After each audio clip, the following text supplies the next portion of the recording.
Well, hello again, folks, and welcome to the show, Exile Minds podcast with Liam Martin. So, welcome, episode number 6. Hope you've had a nice day. And yeah, I've got some new graphicsy stuff going on for you can watch on video, you can watch on YouTube. So, yeah, I'm just messing about with that, still trying to get the show set up the way I want it. So, yeah, I mean, yeah, just some fancy stuff on the graphics to make it a bit more interesting for if you're watching a video version of it. But yeah, welcome everybody. Today's show, say episode number 6 in the Exile Minds podcast. We're going to have a look at monsters of the world, real, bogus, or something in between. Monsters and ghosts and aliens, UFOs, something I used to read about as a kid.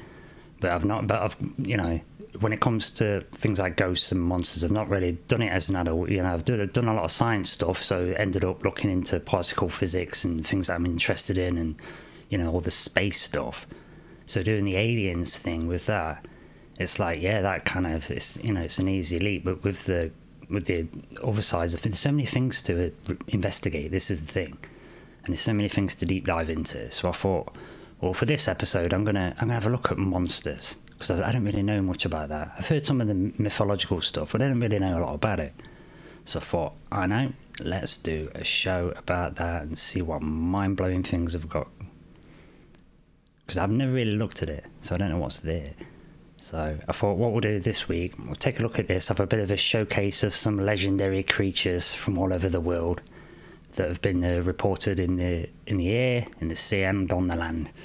So I've not really researched into cryptozoology, so I thought I'd have a look at a whole bunch of them. Then that helps me get a bit of an overview and get familiar with the topic, kind of with some of the listeners. If you've not really looked into it, but if you have, then you'll be like, yeah, I've heard of this one. So let's see which ones you've heard of, because I've got to be honest, I hadn't heard of most of these. So yeah, this is what we'll do. Try the new video stuff. I can share my screen now, and I've figured out how to do that stuff. So for the video version, I'll share some stuff live. Try and get some pictures of these things. So yeah. So first of all, then, I thought to start with, because I live in an island, so Britain's famously had to sort of build ships and be good with navies and stuff to sort of get about, do trade with people. So we've got a lot of sea monster stories, coming from England, Ireland, and Scotland. So I thought it'd be interesting to go for a bit of an A to Z of some of these mythical sea monster stories, because of course there are giant squid, you do get massive sea life. It's a bit of a mysterious thing to see, isn't it? A bit scary down there, all dark and stuff. You don't know what's lurking. So I always think it is anyway. So yeah, let's have a look. Let's have a look at some of these sea creatures then, and see what we got. We'll go for the water ones first, and then we'll do the flying ones, and then we'll see where we go from there. Okay, so there's tons. I didn't realise just how many like monsters and accounts of stuff there are. So here, look, just in water ones, in sea monsters. Okay, I've got a big list of monsters, and starting with A. I'll try and blast through some of these as quick as possible. Have a look, see what comes up. But yeah, there's a Welsh one from Celtic folklore. There's one called a Thank. It's said to have originated in a lake, and it's like a sort of demonic lake monster from Welsh mythology. So it hotches on all fours, looks something like the spawn of a crocodile and a beaver. So I thought, that's a bit of a weird, that's a weird monster sea creature thing, a crocodile and beaver. I thought that sounds strange, man. That sound weird. But yeah, I thought I'd just blast through some of these, and then I'll stick some pictures up, see what we got. So yeah, so that's for the A's. There's a Welsh one for the A's. There's also, I thought this was quite interesting as well, there's one in Akkadian mythology. So this one's going really, really far back, and they've got this demigod from Akkadian mythology. It's like a hybrid. It's called Apkulu. Sounds a bit like one of those Lovecraft things, but Apkalu. Now, Apkalu was described as being some kind of hybrid. It was a contorted manfish, but it was associated with wisdom. I thought that's interesting. I wonder if it's a bit like the mermaids, the merfolk. I thought with it making a point of saying it's associated with wisdom. I thought, I wonder if there's some symbology there with the water and whatnot. But yeah, anyway. So let's see what else we've got. We've got, in medieval times, we've got the Aspidochelone, gargantuan sea creature that is usually described as a kind of sea turtle. This came up a few times. It says it's a sea turtle with a shell that's so large to sailors it appears as an island, you know. And this came up a few times with different names. This massive sea turtle just kept popping up, and it says that this one, it says that the sailors would land on the island, you know, not knowing it was a beast, and they would overturn and then gobble them all up, you know, with this enormous beak. It says flip over, and there's just a big mouth there. You know, sounds a bit fantastical, but I mean, just try and imagine if that oh man, if that shit happened. It's been at sea for days or weeks or months. You think, yeah, I've got to land, and then it starts moving, just suddenly throws you in the air, and there's a mouth waiting for you. That'd be nuts. But yes, it's a mythical. But yeah, that one came up, the big sea turtle. It made me wonder about this idea of as a TV show, Lost, and the island sort of like gets lost. Once you go on, you can't find it, and people trying to get onto it. But yeah, I thought the mysterious island myths. You know, maybe it's them. Maybe it's a massive creature. I just thought it was an island. You know, guess you're wondering about this stuff. But anyway, moving on. Let's get through some of these. So, sea creatures from Irish mythology, beginning with B. So there's the Bishit Keon. That's in Irish mythology. This is one of the most feared beasts for the Irish fishermen. They call it the beast with the black head. It was a serpentine, eel, dragon-like thing that lurked deep in the ocean. In old Irish fables, they were described as living in sea caves. This sort of more near to a Spanish head beyond the southern reaches of the Isle of Man. So they've got a specific location for it, you know. So it makes you wonder if they're getting specific with where it lives and stuff. Maybe, you know, maybe it's an extinct animal, or just misidentified something, you know. But yeah, anyway, another one from the Celtic mythology, from Scotland this time. We've got another one beginning with B, for the water creatures. We've got I thought this sounded kind of cool, the boobery. I never heard of the boobery. It just sounded a bit like one of the, like the boogeyman kind of thing. I thought that caught my attention, and I saw a description, and it says the boobery from Scottish mythology is a mythical shapeshifter said to prey on livestock and swim in the lochs of Scotland's west coast. Usually it takes the form of a giant water bird, similar to the great auk. So yeah, it's just like a water bird. That's just weird, and shapeshifter as well. You know, but that was an interesting one, the boobery. It kind of sounds a bit ominous as well, the boobery. I like that name. Yeah, there's another one quick from Italy, just before we move on from the bees. We've got the Border. In Italian mythology, the legendary Border witch is a blindfolded woman. Basically, she haunts the bogs and swamps and marshlands. And it says here that she also sometimes she strays into ponds and canals.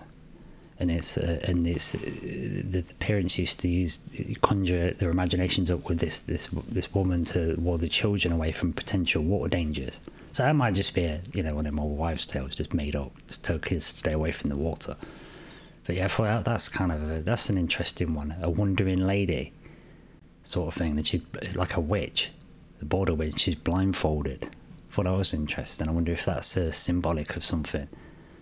Like, you keep your eyes open and don't go into the water hazard, you know, because you'd be blind to not see that that's stupid to fall down there. Kind of, I don't know, man.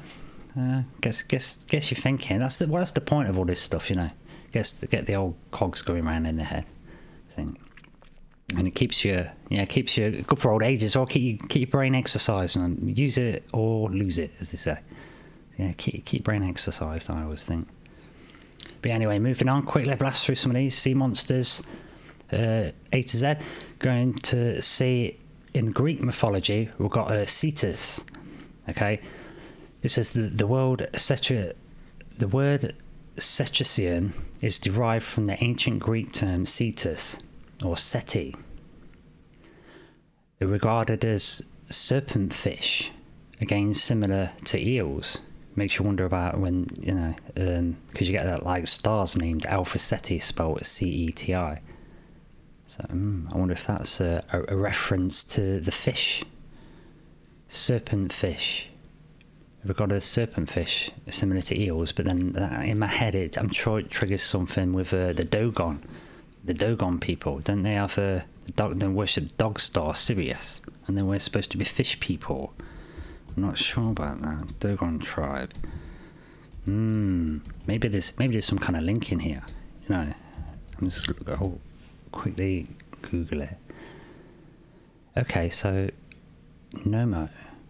Oh, this one came up as one of the mythology things. Yeah, so I think this and the Numo or Nomo are the primordial ancestral spirits in Dogon religion and cosmology. Okay, referred to as demi-deities, venerated by the Dogon people of Mali. The word nomos comes from a Dogon word meaning to make one drink. The nomos are usually described as amphibious. Oh yeah, fish-like creatures. Okay, so yeah. So that's interesting. That's interesting, the word seti. I know in this case it's serious. But yeah, it's funny how these things link together, isn't it? You know, so we just had a live one there, a live link with just the word cetus from this Greek mythology monster. You know, being shaped like an eel, calling it like a serpent fish. And then, remember a previous one, it said the fishman might be a symbol of wisdom as well. So maybe that's the Dogon people, the fishman. Some of these things come together, you see. But yeah, what it says, Cetus was a monstrous sacrifice. He used to take sacrifices. He was one of those characters, you know, in stories of Perseus and Heraclius, both whom slew his long face to save the respective lovers. Okay. What about the both? Okay, so maybe there's more than one of them. But yeah, I mean, it's a fish people. They're moving from the sea, so there's a ton of them here. There's a bunch of them. There's the Charybdis, the Chessie, Cthulhu, but that's a fictional one there. It's not from... that's the Lovecraft stuff, isn't it? Cthulhu. That was a little bit. I thought that was interesting. He got a mention though. So shouts out to H.P. Lovecraft and the Night Stalker. Yeah, there's a mate of mine loves Lovecraft and stuff. In fact, you can follow the Night Stalker actually. Links in the description. He's a smart guy, smart cookie. But anyway, yeah, it's moving on. Since there's so many, let's have another one beginning with C. So this one's got a bit of a weird name, the Koikovilu. Okay, this is the Mapuche god of water is a snake-like South American sea dweller, a supreme master of the oceans. It was also a central figure referred to in the Machupe flood myth, when battling mythical snakes supposedly shaped the topography of southern Chile. So Chile's south part is shaped because of Godzilla-like fights with giant snakes thrashing around, creating mountains, I guess. That'd be crazy. I'd like to see that fight. Anyways, moving on. So D, sea creatures, mythical monsters. D, Irish folklore. There's one called the Dabarchu. Spelled D-O-B-H-A-R-C-H-U with a little accent. Okay, so water houndfish. Houndfish. Dogfish. Okay, it says a water houndfish with a little sprinkle of otter genes thrown in for good measure. This strange prowling creature was described in all Irish stories as King Otter. And then actually there's a terrible dogfish it mentions, fictional character, so we'll just skip past that one for the D's. The next one in cryptozoology, we've got something known as the globster, which we sometimes, I think that's a bit of a generic name though, because sometimes a lot of things get washed up on the from the oceans. You get them on the beaches, and we're not like, sometimes it's sort of, you know, like a decomposed whale. If it's been decomposing for a while, you know, bones wash up, bits of flesh on it. You don't necessarily know what these things are because they're kind of weird. So the globster is one of these washed, you know, usually a washed up carcass. It's like usually like a kind of bleached organic mass, you know, and because they're not instantly recognizable, you know, I guess you're wondering what they are, and people try and back engineer in their mind what it could have been and stuff. But some of them do look strange though, really strange. It's like hard to identify what it could have been. So it makes you, yeah. So again, it's more food for thought. See some of these strange things. You can look them up on browsers. Look at these globsters, or just put, you know, strange creatures washed up. There's tons of them, tons of weird stuff, man. And like I say, we haven't explored much of the oceans at all. So it's, you know, you don't know what's down there. And I think that's part of why, with these, you know, the sailor stories and these mythological creatures, I think that's why it's probably even more scary, because it is, you really don't know what's down there. The could be, and it's, you know, that unknown thing again. But anyway, moving on, the H's, the classic Greek mythology has got the hippocamp. This is a winged Greek seahorse. It had an upper body of a horse and the lower body of a fish. Ancient coins depict the god Melkirk riding one of these aquatic steeds, accompanied by a leaping pod of dolphins. So nice to have dolphin friends, isn't it? While you're riding a giant mythical seahorse creature, that'd be cool.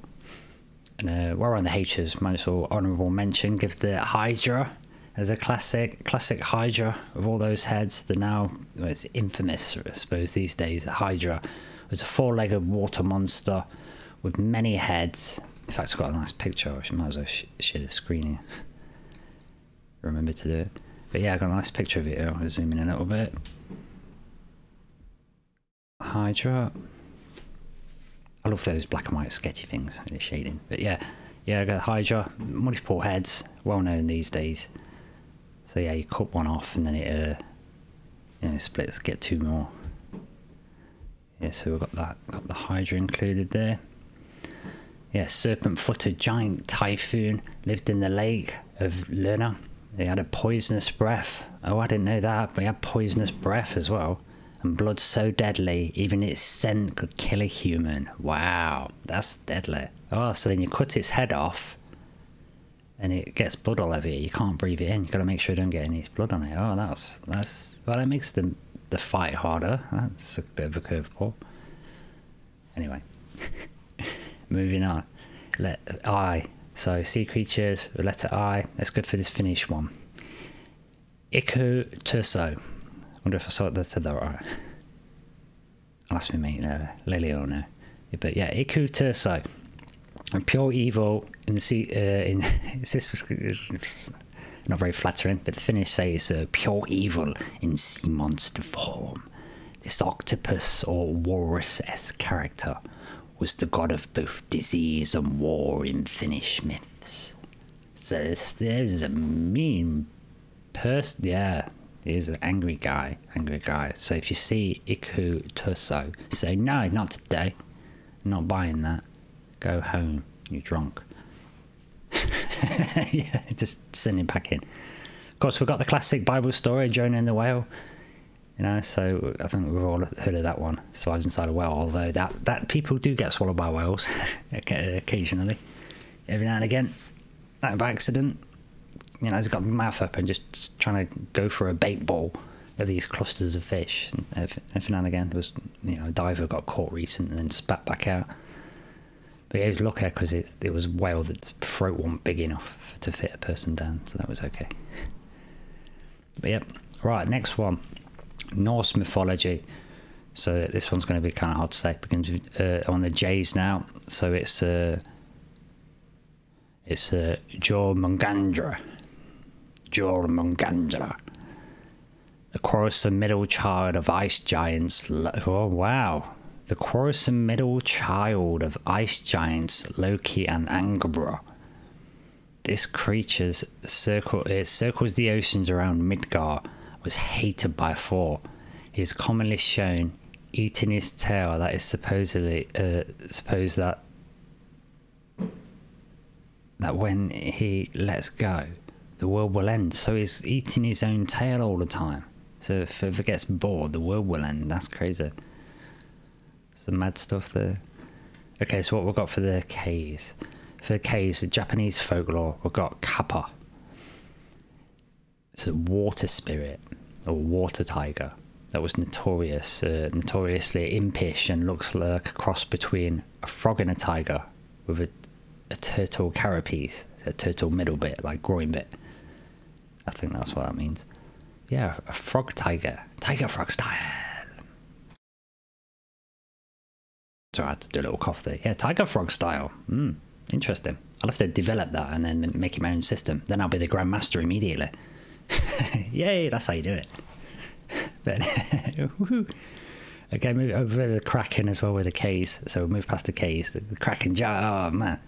Release the Kraken. Everybody knows that one. Well, not everybody, but yeah, it's one of the most famous ones. Giant sprawling squid, teeth and tentacles, equipped for bringing ships down and splintering knees. So from English mythology, I like this one, the Lady of the Lake. And they've ever heard of the Lady of the Lake as a spirit? So this is one of the less scary ones, but than these crazy serpents with loads of heads. But yeah, the Lady of the Lake's a pond-living enchantress, famously gifting King Arthur with the sword Excalibur, raised Lancelot after his father died. So yeah, we've got the Lady of the Lake story, Excalibur. But we've also got, I like these, the idea of these, I'll tell you why in a minute, but in Jewish mythology, this next one with the elves, before we move on, is a Leviathan. Now I like this Leviathan idea of a creature. Because, well, it says, I'll just read the little extract. It says the Leviathan's been the subject of many paintings in old Hebrew tales. This medieval sea serpent living near Hellmouth, or the jaws of hell. The word is now used more commonly to refer to whales and other sea monsters of impossible size. Right.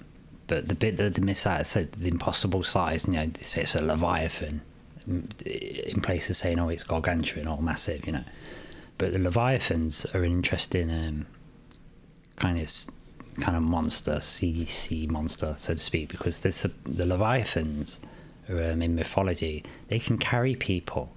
They're almost like submarines. So I think they're a really interesting thing because from both angles, from what if someone had a submarine way back in the ancient days and someone might think it was a big sea monster, but on the other hand, I wonder if maybe there's some kind of, I'm sure there aren't massive creatures out there that are designed to be like passenger boats, but you get it in sci-fi where you get spaceships that are referred to as Leviathans, and these Leviathans can the ships that can be grown, it's kind of organic, so you grow it like a creature, program the genetics or whatever, you grow it like a creature, and so when you go inside it, you're essentially doing the Jonah and the whale thing. That's always an interesting idea. So I've seen it first in I think it's a sci-fi show from way back. It's really kind of corny and a bit weird to watch. It's a very strange show, but it's called Lex, spelled L-E-X-X. I'm pretty sure that was the show. Yeah, and they've got this ship, and it's kind of like an insect almost. But it's like a spaceship, but it's kind of designed a bit like an insect. And yeah, it's just, and you have to kind of being on good terms with it emotionally, sort of thing. But yeah, you got this idea of this Leviathans. They can kind of grow a kind of creature that's also like a technology, So I've always thought that was a really interesting concept. So I thought I'd throw that in there while this Leviathan's come up. So anyway, moving on. Of course, we've got Loch Ness Monster. We've all heard of that with elves. So I'll jump past the Loch Ness Monster and we'll go to the M's. Get through this list of sea creatures. See what I like doing for time. There we go. Okay, so yeah, we'll blast through these. Got the Makara in Hindu mythology, taken from Hindu myths as sea creatures are protectors and guardians of the throne entrances and entrance ways into the sacred sites and temples. The Makara is just a word used to describe an animal-human hybrid that, with a mixed land and animal torso and an aquatic lower body, kind of like a mermaid. So they've got the merfolk. Okay, so you know, the mermaids and the mermen in the sort of European folklore stuff. And like I say, we've got Jonah and the whale, the Moby Dick thing with the Leviathans. I think that's particularly cool one, that is. So yeah, moving on from the M's then after the Makara. We'll get through these a bit faster. Right, we'll go to the Greek mythology. The Naiads.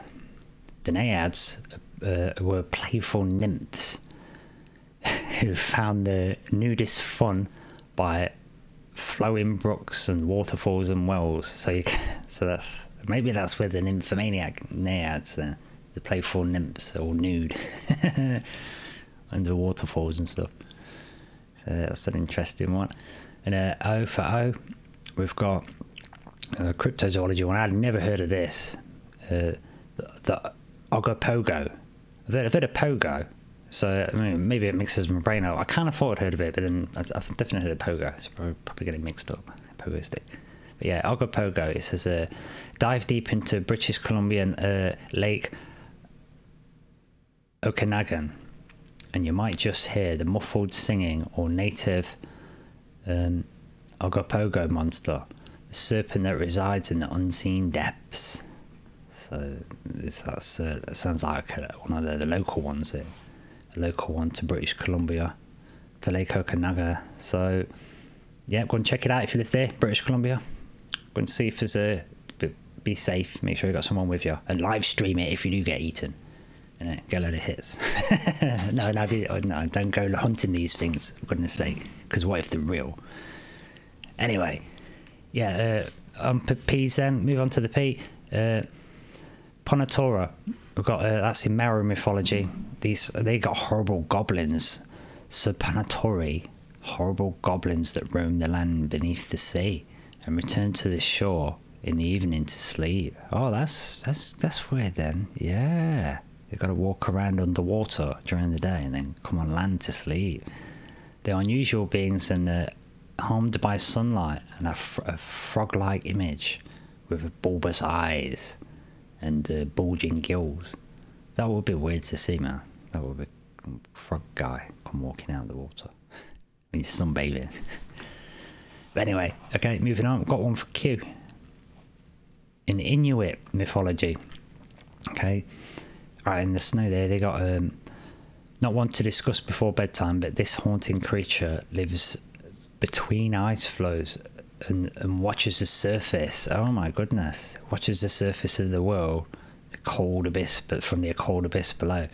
It is a skeletal green skin. It's skeletal green skin, long fingers, sharp nails. So it's like a kind of green skeleton alien dude. Maybe it is, yeah. Because it's just green. That's a bit alien, I suppose. But yeah, that's cool. I forgot to tell you what it's called. For Q, it's called the Kalupalik. The Kalupalik. Okay. The Kalupalik. Long fingers, sharp nails, green skin. Kind of looks like a skeleton. That don't sound like fun. I want to meet that at night.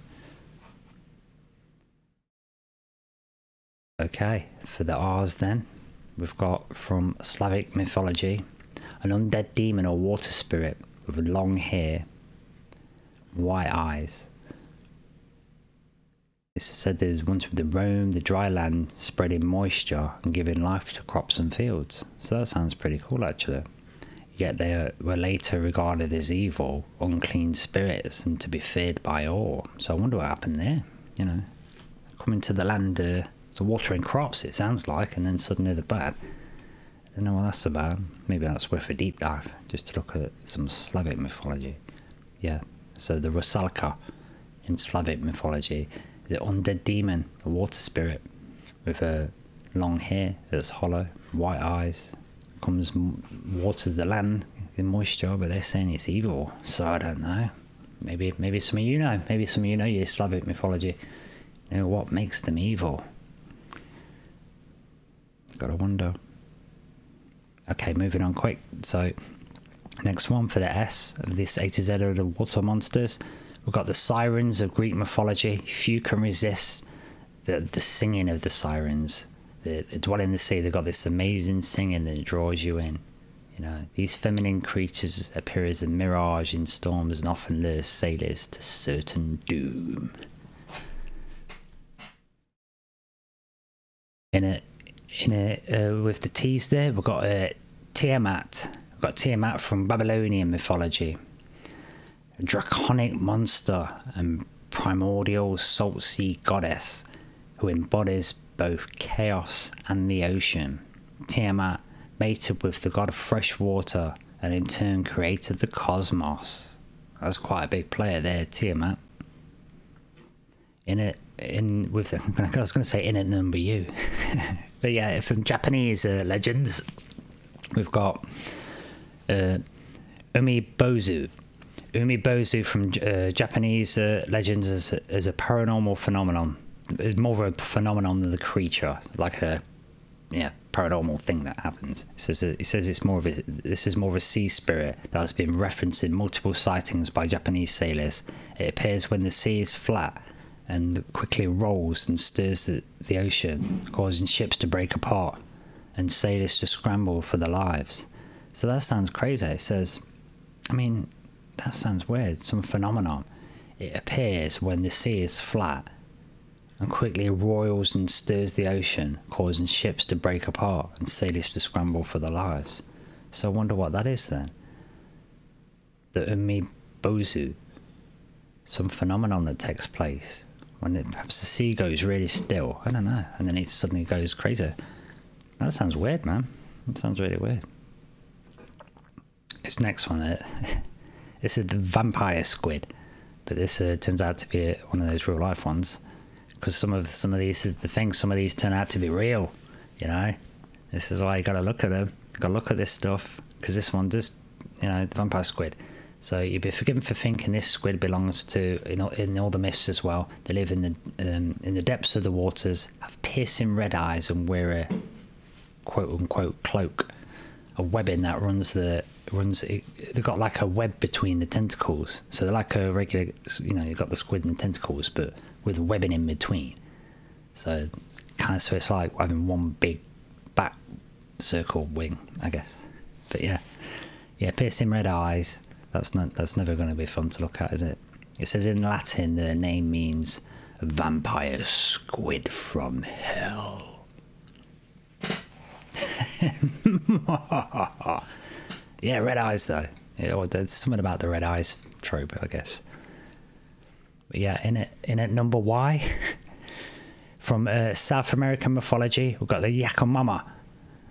This large water snake can grow up to 60 meters in length.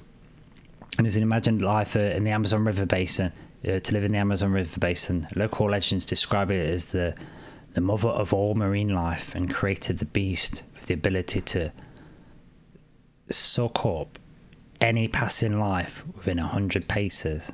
That's crazy. Okay. So 100 paces, I don't know. That's at least a foot. That's got to be 800 feet then. At least, I think. I would say that's fair enough. 100 feet away. Wow. It's quite a distance, actually. No wonder you can get a picture of that, because nobody's safe who goes anywhere near it. Okay, and for Z, for the water monsters, we've got one from West Africa. Last but not least, the Zinke Baharu. The Zinke Baharu is said to lurk in the rivers and lakes of West Africa, namely the Niger River. These deadly water spirits are blind but capable of commanding fish. They're referred to in the tales told by the Songhai, Zambian tribes. So all over the world, water creatures, even, let's say, Zambia, I think, oh, you know, these jungle places and that, but yeah, river monsters. I didn't even think about that. I always think, oh yeah, sea monsters, but yeah, river monsters, big lakes and lake monsters, as we've seen. So yeah, there's tons of them. So there's absolutely tons of them. I was amazed how many there were. So that's a bunch of water monsters. We'll have a look at some of these flying monsters, and yeah, I'll share the screen on this one as well, because we've got some pictures here. So let's have a look. So, I mean, there's absolutely tons of them. So have a look at just flick some of the pictures up for those of you looking at the video. So we've got angels. We're rid of angels. Okay, supernatural beings who are God's servants according to various religions. You know, come and sort of help you out and stuff. Although if you watch Midnight Mass, there's a TV show about yeah, Father Paul. Yeah, he gets into some trouble. He thinks he's met an angel and kind of tries to introduce it to town. Turns out to me, is it an angel? Or yeah, no spoilers. But yeah, Midnight Mass. Check it out. Is it angel? Maybe not angel in that. Okay, so on the bees, then we've got basilisks. They're quite a well-known one. Oh, they're into an image this time for the basilisk. But yeah, in European legends, these are supposed to be reptiles that reputed to be the Serpent King, and they can cause death with a single glance. So it's one of them, like, we've heard of this other reptiles. We've heard the Medusa with a snakes for hair, could turn men to stone. With this one, with the basilisk, it was actually just skip the stone bit, just die just from a single look, you know. And so for C, we've got this, you know, nice picture. I'll zoom in a bit here for the video. So the next one is the cockatrice. See if we can move up a little bit higher. There we go.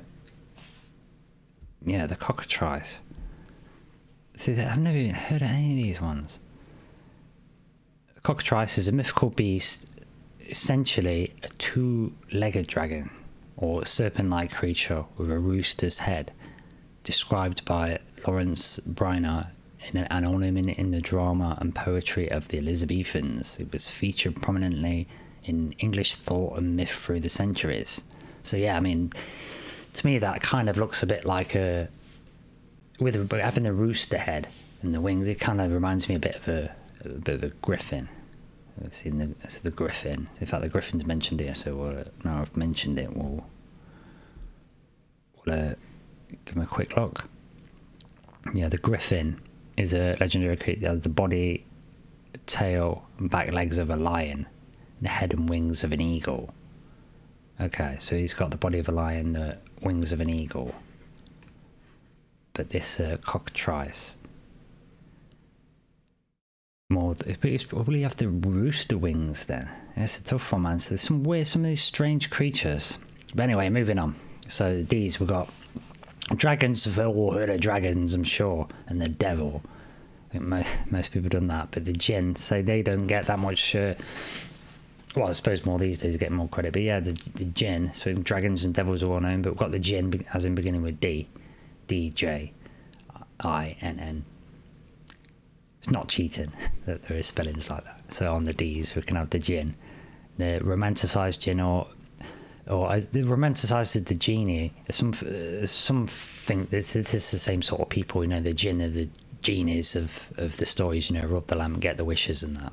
Although some would argue completely different things. But it says, yeah, romanticised the genie, supernatural creatures in early pre-Islamic, Arabian, and later Islamic mythology and theology. So it's in the Middle Eastern religions. Like humans, they are created with fitra, born as believers, but their attitude depends on whether they accept God's guidance. So I suppose maybe that's why maybe some of them get trapped then as like a punishment. Okay. With the flying creatures, I wanted to mention elementals, because you get these you get these elemental creatures, and they come up, because I did a show on alchemy before this one, in previous episode, and these elementals come up as a kind of, as a mainstay, as part of Paracelsus. So in the alchemy episode, previous episode, mentioned that this is where a lot of chemistry is coming out off of the back of, or chemistry comes from alchemy. It's thought to be, you know, sorting out the bits of it that work. So alchemy is basically what we discovered in the last episode is a kind of natural magic that sort of just work. That's where sort of what people call natural magic of today, magic that actually works, sort of thing, is tied in with it, with this alchemy stuff, and to do with like life force and the thing that animates life, organ, chi, prana, or whatever you want to call it.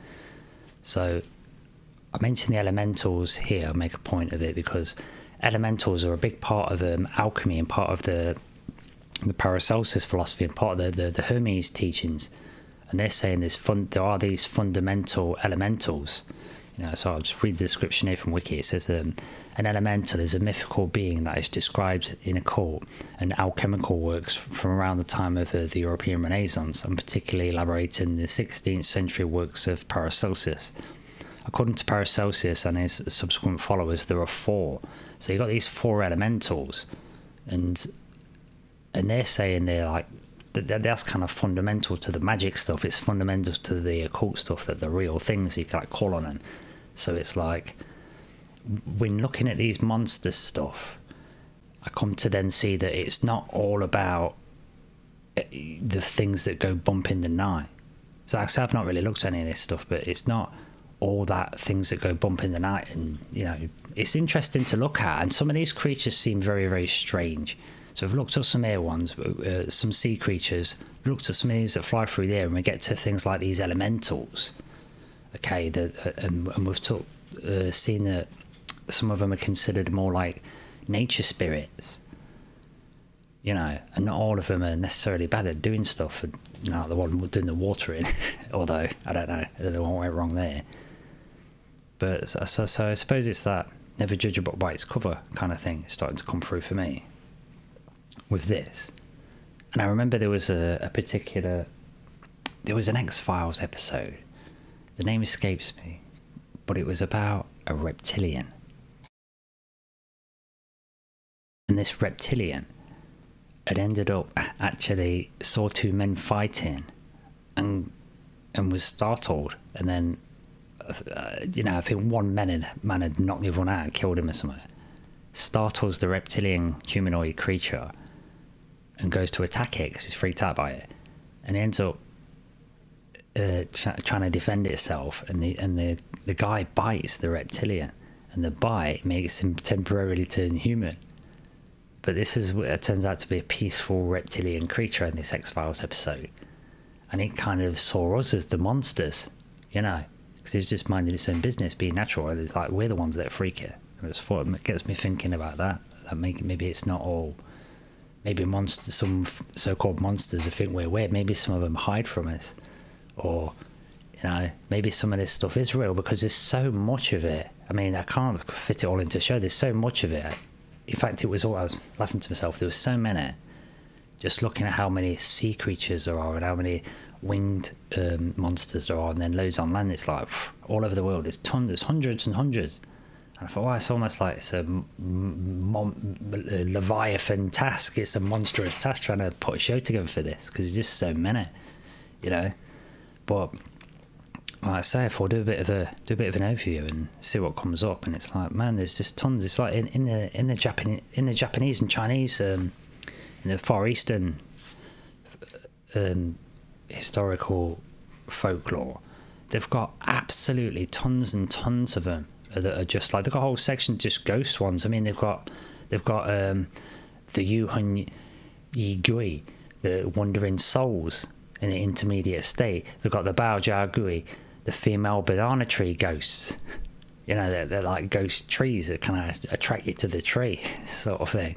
You've got the Di Fu Ling, the earthbound spirits. You've got the Dao Si Gui, the red-tongued ghosts or hanging ghosts.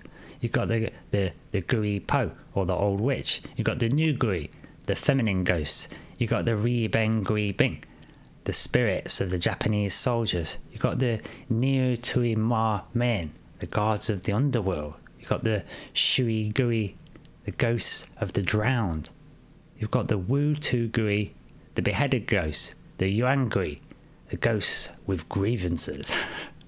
Not them ones. You've got the Yingling, spirits of dead infant spirits. They're very sad, that one. Babies in that. You've got the Yan, the ghosts of ghosts. You know? Some of them feed on ghosts, and it's like, wow, they've got these specific ghosts for specific scenarios. You know?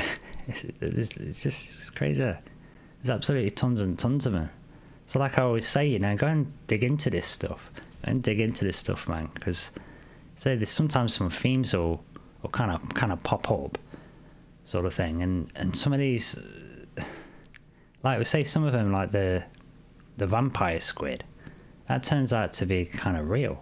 Do you know what I mean? But anyway, moving on. So we've done a bit of an A to Z of the water and the air ones. We've seen some from the Far East.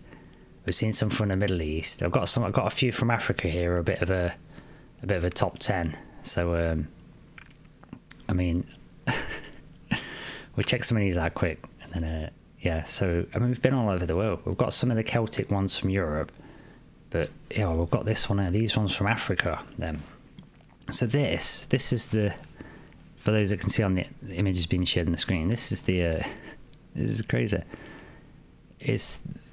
There's an African creature called the Grootslang. The word meaning great snake.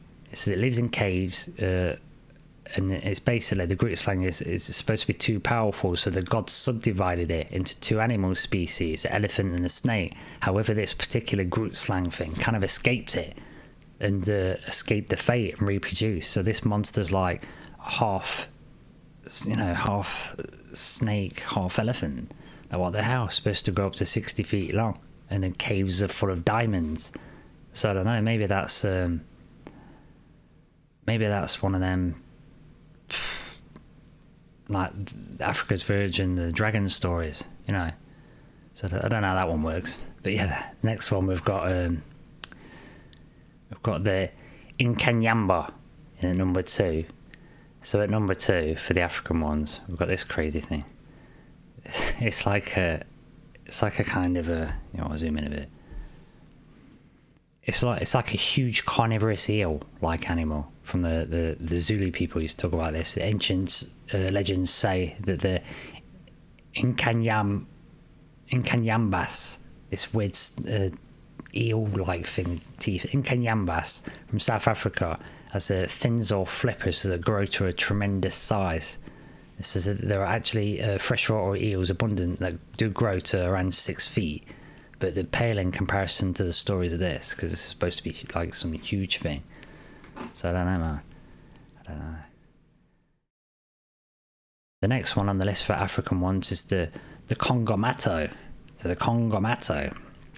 This is a fly monster. This is one of the fly ones, and it's supposed to be from the region of Zambia and Angola and the Congo. They describe it as a flying reptile with many. It looks a bit like a pterosaur. So, you know, maybe it was first described by an English explorer, Frank Welland, in 1932.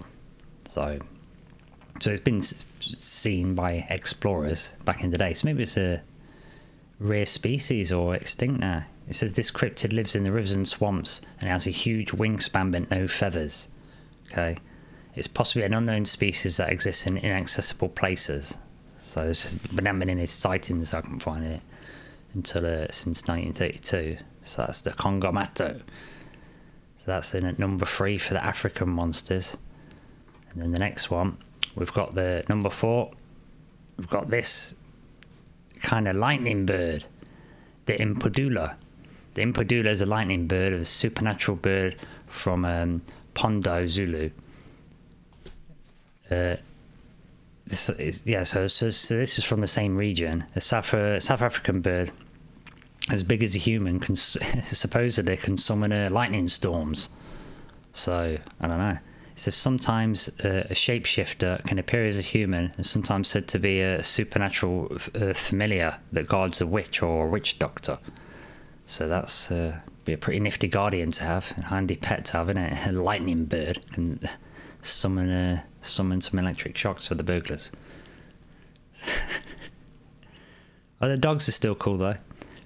All right, the next one is they've got these vampire legends from Africa. This picture I've got up looks pretty creepy, man. Looks well alien. But anyway, yeah, these are called the Adzi vampires of the U people of Ghana and Togo. Have these legends of these vampires, but instead of turning into bats, the fireflies. But if you catch the firefly, it reverts to its human appearance. Do you know what I mean? And at that point, it usually goes in a frenzy trying to eat your organs. So you might suck all your blood while you're asleep as the insect form. But if you capture it, it will turn into its human form and go for your organs. So it doesn't sound like a very nice chap, this one. But the next one, the billy ape, this is one of those that turned out to be real. So I'll just get a quick image of this up for those in the video. Yeah, the billy ape. Billy ape, it's not, it's Bill. Billy ape, turns out that this is one that turned out to be, like, they heard these legends of a mysterious ape in Africa. There was a cryptid thought to be something between a chimpanzee and a gorilla. But it turns out, in other areas, it was known as the Bondo mysterious ape. But then it turns out Central Africa, they found some skulls near the village Billy in 1908. And sort of was wondering what this sort of thing was, and 21st century legend turns out to be, yeah, it's evidence of a large subspecies chimpanzee, found in the Billy Forest in Democratic Republic of Congo. So now it's official now, known as called the Billy ape, spelled B-I-L-I, just because of the area where the skulls are found. So yeah, so there we got one that turned out to be real, So that's number 6 for Africa's monsters. Quickly get an image up of this next one. It's the Gambale. The Gambale was supposed to resemble a crocodile. It grows to 30 feet long. There's a snout that's a bit shorter than a crocodile though, and it's got like longer legs. So again, this is another creature that might just be some extinct thing, or just not many of them left. Maybe these old reports and that. So you don't know, they're finding new species all the time. So, yeah. There's a crocodile with a bit of a shorter face. That's all, it wouldn't be that out of the ordinary. I mean, a crocodile's monstrous enough as it is, right? So, yeah. You can see how these can be the stuff of legends. Big teeth, claws, mean face, Okay, so moving on. Next one from Africa in number 8, we've got the Ninky Nanka. Some lovely little pictures. Yeah, I'll zoom in a bit. So I thought that was quite nice picture of it. The Ninky Nanka. So this is a dragon-like creature, the body of a crocodile and the head of a horse with horns. So that's strange, like a long neck like a giraffe. So let's imagine it. So we've got a long neck like a giraffe, face a bit like a horse but got horns on it, body a little bit like a dragon. So a dragon horse head with horns on the top, kind of long-necked giraffe thing. So yeah, that's a weird one. That's a weird one. So it's supposed to be massive though. It's supposed to be. So we've got this dragon-like creature with the body of a crocodile, the head of a horse with horns on it, long giraffe neck, 30 to 50 feet long. Okay. I mean, so there was an expedition to try and find it in 2006, and they found what they thought might be a scale, but then there's like, no, it's just a bit of film or something. But yeah, so we've got another African one there. That's at number 8. At number 9, we've got one that it's got a kind of a name that seems familiar, but not. It's called the Popobawa. The Popobawa. That's like a kind of... This creature is supposed to be like a demon. This one's like a demon, but it's got wings. So it's got his... But like... Bat, it's like a bat thing. So it says it appears normal as a human by day, and it's a one-eyed cyclops winged bat monster at night. So the Papabawa, it says, I mean, this is horrible. It says it's bad enough that it looks like a Batman monster at night, cyclops Batman walking around, but it says that it likes to attack and sodomize both men and women in the dark of night, and is particularly vicious to those who don't believe in it. So basically, it rapes you. It's a raping bat monster cyclops. So Papabawa in Tanzania, yeah. So Zanzibar, Tanzania. I mean, Tanzania. I feel sorry for you, man. If that thing was for real, let's just presume that's just totally made up, because that's bad. Yeah. Okay. So moving on. Quickly moving on. That was number 9. So in at number 10, this time we've got. It's hard to say. I might have to get Hazel to say this one for me. I don't reckon she's going to be able to say it. Let's get Windows Hazel to say this one. Muklumbun.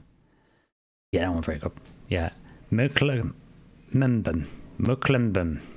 So African cryptid Muklumbun is a cryptid resembling a dinosaur from the Congo River region, and it means the one who stops the flow of rivers, referring to its massive size. It says dozens of expeditions have sought to find this huge creature, but come back with only second-hand accounts and mysterious footprints. But got a picture of the footprints for those. That's what that is. That's the Muklumbun thing. Yeah, that's crazy. Yeah. That is. It looks like it's 3 toe things. It kind of looks like dinosaur print things. A little bit, just the front toe bits. You know, you ain't got like the whole footprint, but yeah, it does look kind of weird. But who knows, man? Could be all sorts, I suppose. But yeah, and this next one, then, last one for the Africans, because this is like a bit of a top 10. There's 11 of them, but yeah, a bit of a top 10. But one of them turned out to be real, so I'm sticking with one on there. But yeah, this next one, just opened the link on, man. This one's crazy. This one's called the Tikaloshi. Okay, or Tokaloshi. It's an evil-spirited gremlin in Zulu mythology. A shaman may send a Tikaloshi to vex his enemies, causing anything from harmlessness, fright to illness or death. So they're described as being short, hairy humanoid figures that can render themselves invisible by swallowing a pebble.